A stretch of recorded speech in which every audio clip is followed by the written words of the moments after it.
한 주간을 고난주간이라고 부르고요. 특히 이번 주 금요일을 가리켜서 성금요일이다 라고 그렇게 부릅니다. 예수님이 십자가에 달리셔서 숨을 거두신 날이 바로 이번 주 금요일이기 때문입니다. 바라기는 우리 한 주간 동안 자발적 새벽 기도에 참여하는 그런 한 주간 되었으면 좋겠습니다.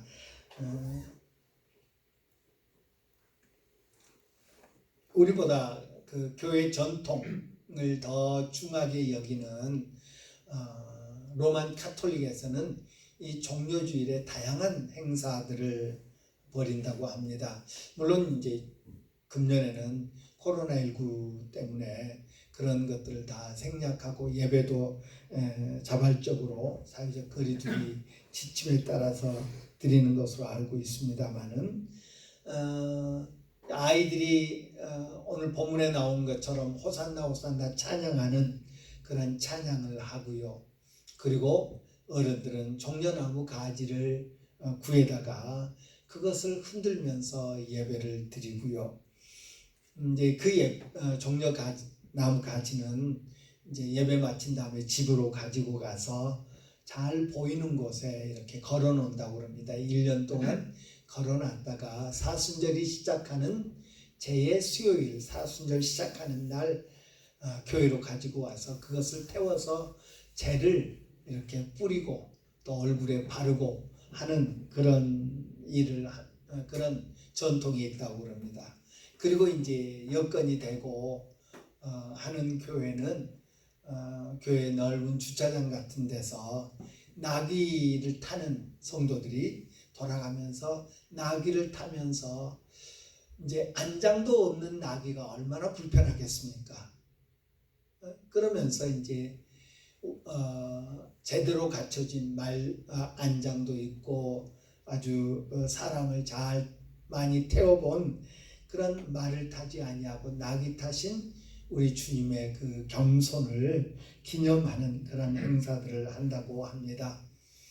진정한 종료주일은 그처럼 예수님의 행사를 따라하면서 예수님이 하셨던 그런 일들을 따라하면서 이벤트를 하면서 주님이 이러셨지라고 교육하고 또 경험하는 것도 중요하겠습니다만은 예루살렘에 들어가실 때 예수님의 마음을 헤아리는 그 일이 우리에게 훨씬 더 중요하다 하는 것입니다. 기쁨이죠. 왕 되신 예수님께서 예루살렘에 들어가는 것 호산나 호산나 찬양하면서 제자들이 기뻐합니다. 사람들이 기뻐합니다. 분명히 기쁨의 날이죠. 그럼에도 불구하고 우리 주님은 결코 기쁨의 날이 아니었다 하는 것입니다. 이미 주님은 십자가가 그의 마음속에 자리 잡고 있었고 고난의 길을 가고 있었던 것이기 때문입니다. 사순절은 다음 토요일까지 이번 토요일까지고요. 부활절 전날까지 사순절 기간입니다. 또 특별히 이 한 주간을 고난주간이라고 부르면서 우리가 가능한 우리 자신의 어떤 즐거움, 쾌락을 금하고 주님의 십자가를 깊이 묵상하는 그런 한 주간으로 우리가 지킵니다. 우리 교회 홈페이지에 사순절 묵상집을 이렇게 올렸는데 이번 토요일까지 그 묵상집 잘 활용하실 수 있기를 바라고요. 꼭 이 사순절 기간이 아니더라도 필요하신 분들은 우리 부목사님에게 좀 프린트해 달라고 그러면 그 40일 전체 제가 우리 목사님에게 파일을 드리겠습니다. 그래서 프린트해서 제가 그 히브리 그 교수의 글을 참고로 해서 번역하면서 또 거기에 살을 붙여서 만든 것이기 때문에 좀 부족함이 있지만 읽으면서 주님을 묵상하는 그런 기회가 되었으면 좋겠습니다.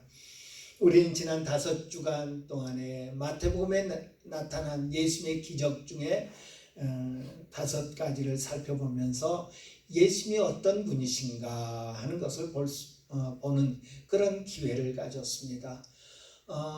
백부장이 중풍병에 걸린 자기의 종을 치료받도록 하기 위해서 예수님 찾아온 사건을 통해서 예수님은 질병을 향해서도 명령하시는 그런 권세를 가지신 분이시다라는 것을 우리는 볼 수 있었고요.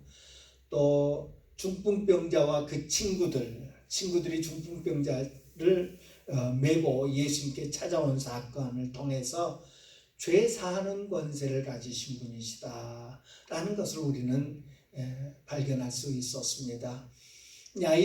회당장 야이로가 자기 딸을 살려달라고 예수님께 찾아온 그 사건을 통해서 예수님은 부활의 주인이시다, 생명의 주인이시다라는 것을 우리가 볼 수 있었습니다. 그런가 하면 갈릴리 호수 한복판쯤에서 풍랑 때문에 어려워하는 그 제자들에게 새벽 한 4시, 5시경에 찾아온 예수님, 물 위를 걸어서 찾아온 예수님을 통해서 예수님은 바람도 파도도 잠잠케 하시는 그런 분이시다라는 것을 볼 수 있었습니다.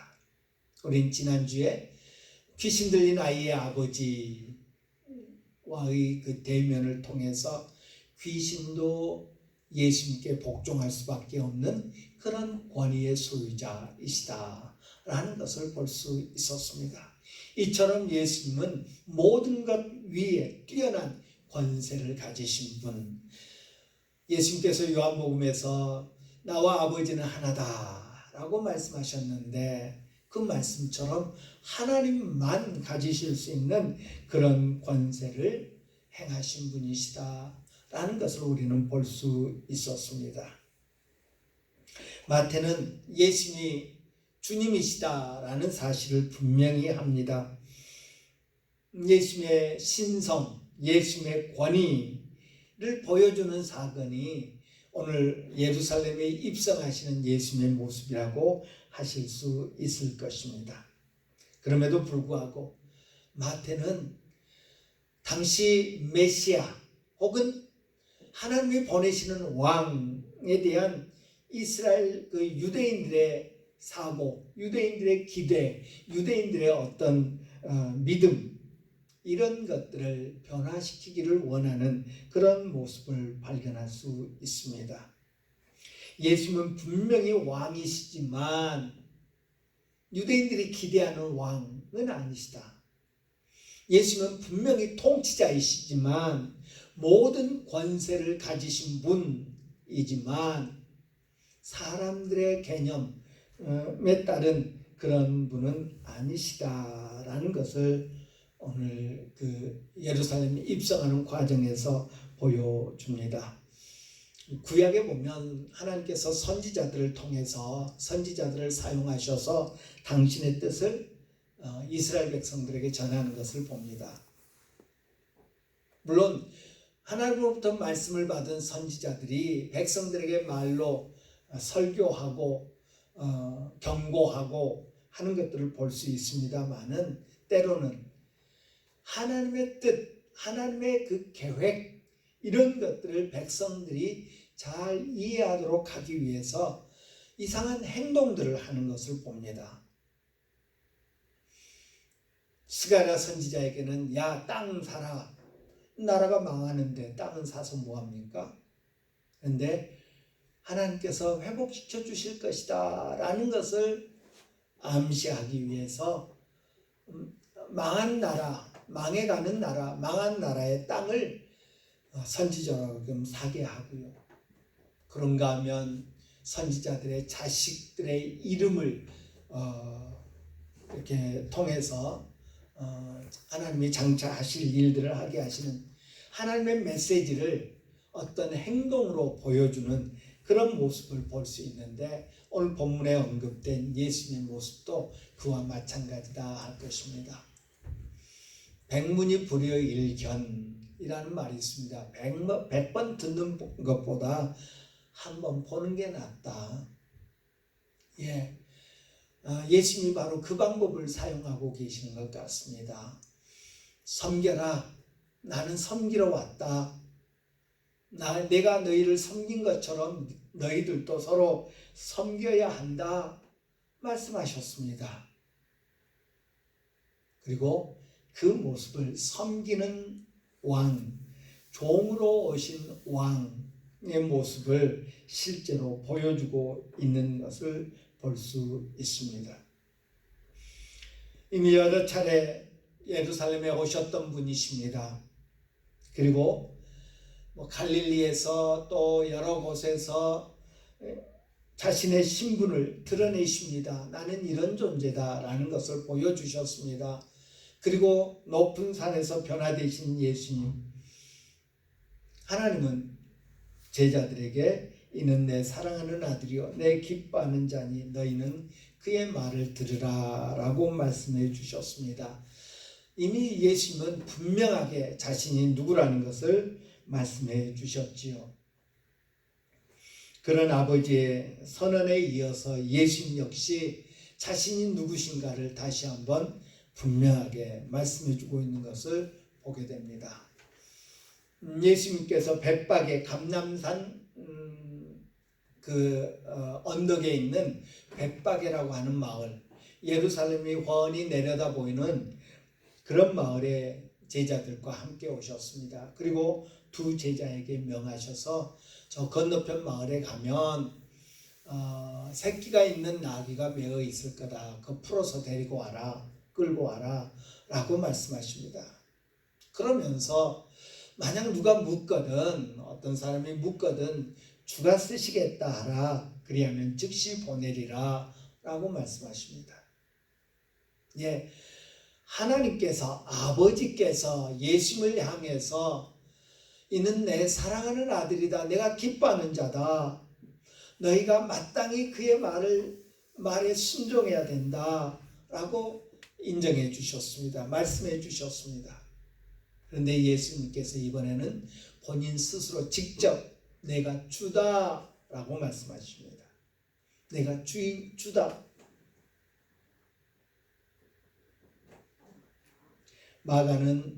마태는 이제 그 나귀를 끌어오는 과정을 세세하게 이야기하고 있지는 않죠.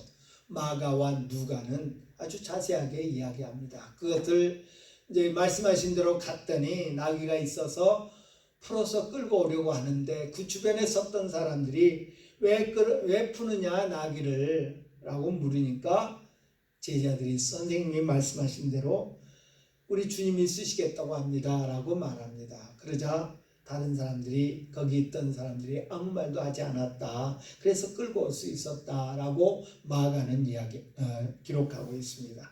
누가는 주인이, 나귀의 주인이 물었다. 아마 거기 있는 사람들 중에 주인도 있었겠지요.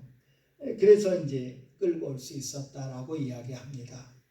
예수님이 자신을 주라고 말하는데 조금도 주저하지 않습니다. 주가 쓰시겠다고 해라. 주가 쓰시겠다고 해라.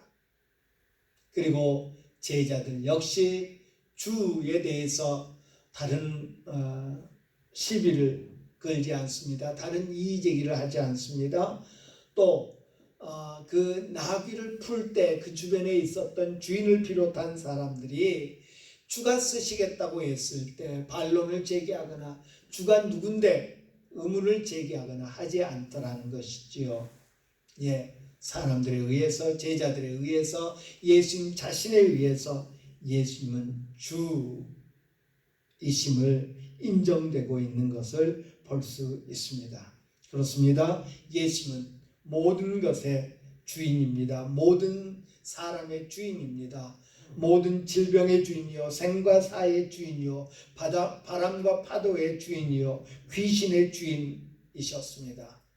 그렇습니다. 우리 주님은 모든 것, 모든 사람의 주인이십니다. 모든 것을 다스리시는 왕이시더라라는 것입니다. 두 제자가 나귀를 끌고 왔습니다. 그리고 그들의 겉옷을 벗어서 나귀에 얹었습니다.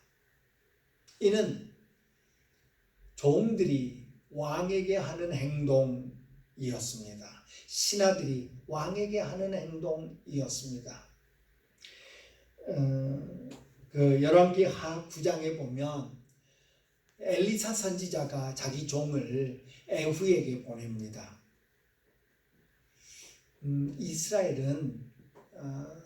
북이스라엘은 분열 왕국 시대 때 그 왕의 교체가, 왕권의 교체가 원활하게 이루어지지 않았습니다. 요즘 미얀마가 쿠데타를 일으켜서 이제 군인들이 정권을 잡고 지금 엊그제만 해도 하루에 90여 명이 그 군경의 총에 맞아서 죽었다라는 그런 안타까운 보도가 있습니다. 무차별 사격을 했다고 그럽니다. 북이스라엘이 왕권이 이렇게 바뀌는 과정이 원활치 않았는데 엘리사 선지자가 자기 종을 에후에게 보냈습니다. 그러자 에후를 둘러싸고 있던 신하들이 엘리사의 종에 대해서 신뢰를 하지 못하고 이제 협박을 합니다. 왜 왔냐고 물으면서 협박을 합니다. 그때 그 종이 엘리사의 메시지를 전합니다. 엘리사가 이리 내게 말하여 이르기를 여호와의 말씀이 내가 내게 기름을 부어 이스라엘 왕으로 삼는다 하셨다 하더라. 예, 우리 선생님이 에후가 이스라엘의 왕으로 기름 부음 받는다고 합니다. 좋은 소식이죠. 에후에게 좋은 소식이죠. 그러자 곧 이어서 무리가 각자의 옷을 급히 가져다가 섬돌 위 곧 에후의 밑에 깔고 나팔을 불며 이르되 에후는 왕이라 소리쳤다고 기록하고 있습니다. 자기들의 겉옷을 벗어서 밑에 까는 것, 누군가의 밑에 까는 것, 그것은 곧 왕되심을 인정하는 그런 행위다라는 것입니다. 오늘 본문에 보면 또 사람들이 나뭇가지를 꺾어서 길에 깔았다 라고 그렇게 말하고 있습니다. 이 역시 왕을 향한 행동이었습니다. 우리 성경 외경 가운데는 마카비서라고 하는 게 있습니다. 마카비 전서, 마카비 후서. 예수님 오시기 전 한 200년 전쯤에 일어났던 일들을 기록한 책인데요. 마카비아의 아들이었던 시몬을 칭송하면서 그 시몬이 한 일이 뭐냐면 로마 제국으로부터 잠깐 동안 독립을 할 수 있게 항거 운동을 했던 그런 사람인데 그 사람을 왕으로 칭송하면서 이 나뭇가지, 종려나무 가지를 꺾어서 길에 그 시몬이 가는 길에 깔고 했다는 그런 표현이 나옵니다. 역시 승리자를 향해서 그리고 왕을 향해서 하는 그런 행위였습니다. 뿐만 아니라 사람들은 시편 118편을 인용해서 예수님을 칭송합니다. 여호와여 구하옵나니 이제 구원하소서. 여호와여 우리가 구하옵나니 이제 형통하게 하소서. 여호와의 이름으로 오는 자가 복이 있으며 우리가 여호와의 집에서 너희를 축복하였도다 라고 노래합니다. 여호와여 구원하소서. 오늘 본문에서 호산나 찬송하리로다. 다윗의 자손이여 찬송하리로다. 주의 이름으로 오시는 이여 가장 높은 곳에서 호산나라고 사람들이 예수님의 그 예루살렘 입성을 칭송했다고 말합니다. 호산나라고 하는 헬라어는 히브리어 야샤라고 하는 곳에서 말에서 왔는데 구원하소서, 구원하소서. 누군가 능력 있는 사람, 누군가 나를 도와줄 수 있는 그런 위대한 존재를 향해서 나를 도와주십시오, 나를 구원해 주십시오 라고 요청하는 그런 의미를 갖는다고 말합니다. 이들은 시편을 인용해서 예수님을 호산나 찬양합니다. 성경 지식이 있었다는 말입니다. 왕이 오시면, 메시아가 오시면 우리를 구원한다. 우리를 구원할 수 있는 능력이 있는 분이시다. 우리를 구원할 수 있는 그런 권세를 가지신 분이다. 인정하면서 호산나 찬송합니다. 그런데 그들의 믿음이, 그들의 성경 지식이 얼마나 얄팍했는가. 불과 5일 지나서 이들은 십자가에 못 박으라고, 십자가에 못 박으라고 소리 지릅니다. 아무튼 예수님은 왕이십니다. 제자들이 예수님이 스스로를 주라고 표현하는 것, 그 나귀의 주인이나 제자들이 예수님을 주로 인정하는 것, 제자들이 옷을 펴서 깔고 혹은 나무 가지를 깔고 하는 것들을 통해서 성경 말씀을 인용해서 예수님을 호산나 찬양하는 것, 모두 예수님이 왕 되심을 보여주는 그런 대목이라고 할 것입니다. 반면에 예수님은 겸손하신 분이었습니다. 이 사건이 유월절이 시작하는 그 아주 예루살렘이 붐빌 때에 이루어진 일이라는 것은 우리에게 시사하는 바가 크다고 할 것입니다. 유월절을 앞두고 수많은 사람들이 예루살렘으로 모이는 이때에 예수님은 나귀를 타고 예루살렘에 들어가십니다. 예수님은 사람들이 그분을 왕으로 인식할 수 있도록, 그리고 받아들일 수 있도록 적절한 기회를 여러 차례 주셨습니다. 하지만 그가 나귀를 타고 그 위에 타는 행동을 통해 더 큰 의미를 알려주십니다. 힘, 권력보다는 겸손을 강조하신 것입니다. 예수님은 메시아에 관한 성경적 가르침을 잘 알고 있었고, 그래서 권력과 능력을 강조하기보다는 섬김과 겸손을 강조하는 모습을 보입니다. 섬김과 평화를 강조하기 위해서 말을 타는 대신 나귀를 타는 그런 모습을 보입니다. 메시아에 대한 사람들의 이해를 의식적으로 변화시키고자 하는 그런 행동이었음을 우리가 보게 됩니다. 제자들과 사람들은 예수님의 예루살렘 입성을 승리의 왕으로 떠받들었지만 예수님은 승리의 입성 대신 겸손한 왕으로, 섬기는 왕으로 바꾸어 놓으셨던 것입니다. 떠들썩하게 노래하는 승리의 입성으로 시작된 유월절이 죽음으로 끝맺는, 죽음과 부활로 끝맺음을 보면서 우리는 주님이 의도하신 바가 뭐였던가 하는 것을 발견하게 됩니다. 오늘 본문에서 우리 주님이 우리에게 깨닫도록 하시는 사실은 승리의 왕이신 예수님이 아니라 섬기는 왕, 종으로 오신 왕 예수님이라는 사실입니다. 오늘 본문에서 예수님은 하나님으로서의 당신의 권위와 능력을 보여주기보다는 예수님의 인성이 강조되어 있는 것을 봅니다. 겸손하신 예수님이 강조되어 있는 것을 봅니다.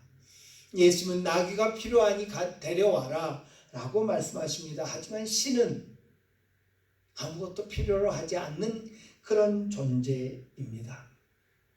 하지만 예수님은 인간으로 오셔서 나귀가 필요했습니다. 탈 것이 필요했습니다. 예수님이 나귀가 필요하다라고 하시는 것은 선지자를 통해서 하신 말씀을 이루려 하심이라고 4절에 그 의미를 부여합니다. 그러면서 스가랴의 말이 인용되고 있습니다. 시온에 따라 크게 기뻐할지어다. 예루살렘에 따라 크게 즐거이 부를지어다. 보라, 내 왕이 내게 임하시나니 그는 공의로우시며 구원을 베푸시며 겸손하여서 나귀를 타시나니 나귀의 작은 것 곧 나귀 새끼니라 라고 하는 스가랴 9장 9절의 말씀입니다. 그런데 이 스가랴의 말씀을 인용한 마태가 중간에 빠뜨린 게 있습니다. 보라 내 왕이 내게 임하시나니 그리고 겸손하여 나귀를 타시나니 라고 마태는 언급하고 있는데 그 사이에 그는 공의로우시며 구원을 베푸시나니 라는 말이 빠졌습니다. 실수로 빠뜨린 걸까요? 마태가 스가랴의 말씀을 잘 몰랐을까요? 성령의 감동받아서 기록한 마태가 왜 그 부분을 빠뜨렸을까요? 그는 공의로우시며 구원을 베푸시나니 라는 말은 직역을 하면 그는 성공과 승리해야 하는 분입니다 라는 의미를 갖는다고 합니다. 그는 승리자입니다. 그는 통치자입니다. 그는 재판관입니다. 판단하는 분입니다 라는 의미를 갖는 말을 빠뜨렸습니다. 뺐습니다. 왜지요? 말씀드린 것처럼 많은 경우 우리가 이 종려주일 예수님께서 나귀 타고 예루살렘에 입성하실 때 그 당시에 제사장들, 그 당시에 제자들, 예수님을 따르던 많은 무리들이 이 입성은 예수님의 승리의 입성이다 라고 여겼습니다. 그래서 찬양합니다. 그래서 기뻐합니다. 그런데 예수님은 승리를 겸손하신 모습으로 자신을 드러내셨습니다. 왕이 아니어서가 아니라 왕이지만 그는 우리를 죄인들을 섬기기 위해서 오신 왕이라는 것입니다. 겸손을 위해서 승리주의를 버립니다. 기꺼이 낮아지십니다. 예수님이 타신 당나귀는 말이 군왕에 적합하다면 그저 평범한 인간으로서의 모습을 행동으로 보여주는 것이라고 할 수 있을 것입니다. 예수님이 예루살렘에 나귀 타고 들어가셨습니다. 예수님을 알지 못하는 유월절 때문에 예루살렘에 와 있던 많은 사람들이 소동을 합니다. 그러면서 서로 묻습니다. 온 성이 소동하여 이르기를 이는 누구냐? 이는 누구냐? 라고 반응합니다. 그러자 그에 대해서 어느 정도 알고 있던 사람들이 대답합니다. 무리가 이르되 갈릴리 나사렛에서 나온 선지자 예수라 라고 대답합니다. 갈릴리 나사렛에서 나온 선지자 예수다. 그리고 예루살렘 이 왕으로 오신 입성하신 이 예루살렘 입성 이야기는 끝을 맺어버립니다. 만약에 그가 정말 왕으로 통치자로 오셨다면 후속 이야기가 많이 있게 되었을 것입니다. 만약에 이는 누구냐라는 대답에 이는 왕족입니다. 이는 궁전에서 온 사람입니다. 이는 예루살렘에서 온 사람입니다. 이는 유다에서 온 사람입니다. 이는 다윗의 성 베들레헴에서 온 사람입니다. 이는 유다의 유명한 랍비 중에 한 사람입니다. 라고 했다면 아마 사람들의 반응이 더 계속되지 않았을까 생각합니다. 나사렛에서 온 갈릴리 나사렛에서 나온 선지자라. 어디서 본 이야기 아닙니까? 빌립이 예수님을 만납니다. 그리고 빌립이 나다나엘을 찾아갑니다. 빌립이 나다나엘에게 예수님을 이렇게 소개합니다. 모세가 율법에 기록하였고 여러 선지자가 기록한 그 일을 우리가 만났으니 요셉의 아들 나사렛 예수니라 라고 소개합니다. 그러자 나다나엘이 묻지도 따지지도 않고 뭐 더 이상 생각해 볼 필요도 없이 말합니다. 나사렛에서 무슨 선한 것이 나겠느냐? 이 사람이 누구냐? 이 사람이 누구냐? 이는 누구냐? 라고 묻는 사람들의 질문에 군중들이 대답합니다. 갈릴리 나사렛에서 나온 선지자입니다. 볼 것도 없구만 그 이야기겠죠.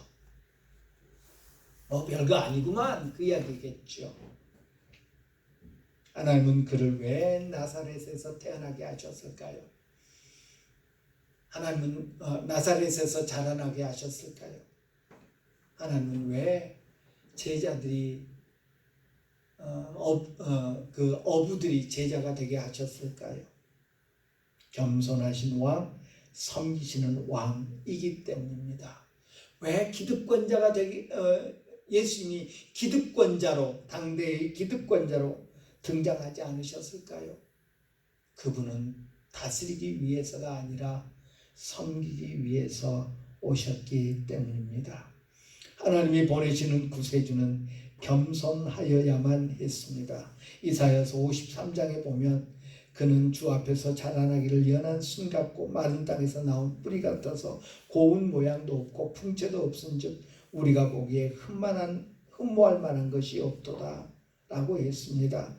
그가 곤욕을 당하여 괴로울 때에도 그의 입을 열지 아니하였으며 마치 도수장에 끌려가는 어린 양과 털 깎는 자 앞에서 잠잠한 양같이 그의 입을 열지 아니하였다고 말하고 있습니다. 수고하고 무거운 짐진 자들아 다 내게로 오라. 내가 너희를 쉬게 하리라. 나는 마음이 온유하고 겸손하니 나의 멍에를 메고 내게 배우라. 예수님 말씀하셨습니다. 나는 겸손한 자다. 나는 겸손한 왕으로 이 땅에 왔다. 나는 겸손한 자다 라고 고백하고 또 하나님께서는 이사야 선지자를 통해서 장차 오실 왕은 겸손한 왕이시다 라고 알려주고 있습니다. 저가 누구냐? 저 사람 누구야? 갈릴리 나사렛 사람입니다. 그래? 그로 끝이었습니다. 그리고 급기야는 아까 말씀드린 것처럼 예수님 재판 받으실 때 빌라도에게 십자가에 못 박아달라고 소리칩니다. 십자가 아래서 호산나 했던 그 사람들이 우리를 구원하소서 당신은 그럴 만한 분입니다. 우리를 구원해 주십시오 했던 사람들이 십자가 아래서 어땠습니까? 너나 구원해라. 너나 구원해라 라고 조롱하기에 이릅니다. 제자들은 예수님께 우리에게 믿음을 더하소서라고 했습니다. 베드로 사도는 오직 우리 주 곧 구주 예수 그리스도의 은혜와 그를 아는 지식에서 자라가라 라고 권면합니다. 주님을 아는 지식을 위해서 기도합시다. 주님을 아는 지식이 깊어지도록, 주님을 아는 지식이 자라가도록 기도합시다. 예수님은 기꺼이 승리자의 길을 포기하고 겸손하여 나귀를 타셨음을 우리는 기억하여야 할 것입니다. 겸손한 왕이자 고난의 종으로서의 예수님의 권세를 우리 마음속에 재정립하는 그런 이 종려주일 되어야 될 줄 믿습니다. 우리 역시 우리의 특권, 우리의 기득권, 우리의 권세, 우리의 능력 이건 내려놓을 때 진정으로 예수님과 교류할 수 있다라는 사실을 기억합시다. 주님처럼 우리 또한 섬기는 자가 될 때 우리는 주님을 기쁘시게 하는 주의 종들이 될 수 있음을 기억하면서 주님처럼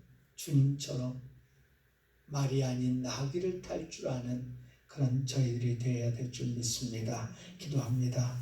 신실하시고 자비로운